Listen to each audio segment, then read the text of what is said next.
Now, that recently implemented law creates the Minnesota Homeowners Association Ombudsperson's Office and went into effect July 1st with the goal of helping HOAs and unit owners mediate disputes. But as Richard Reeve tells us tonight, a couple more steps need to be taken before they can start stepping in. You got to be positive. Sarah Conlow says she's now paying up for a new roof on her Avon Lee townhome. None too happy about it. I'm going to make the payment, the $17,000 payment for my roof, my special assessment. Conlow says after insurance, she's paying $6,000 out of pocket.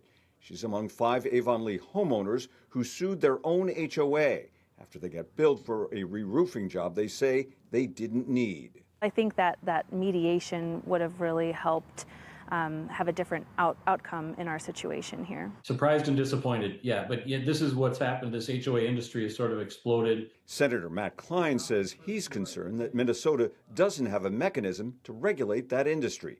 He says it's a big problem with more than 1 million Minnesotans enrolled in HOAs. We don't have sort of a body of law that protects homeowners that participate in these things or even regulates sort of their activities. But now new information on what Klein calls a baby step. Here at the State Department of Commerce, they're looking to hire an ombudsperson to handle HOA issues. But the office would have limited powers and can't compel anyone to cooperate. I had heard this was one of their big complaints, dealing with homeowners associations and lack of payment or disputes with them and having, not really a lot of avenues to go down. Now, that new ombudsperson position will not have legal authority, but they will be able to mediate disputes between HOAs and homeowners. But already there is discussion among some state lawmakers to change laws to make sure that there's more oversight on HOA disputes.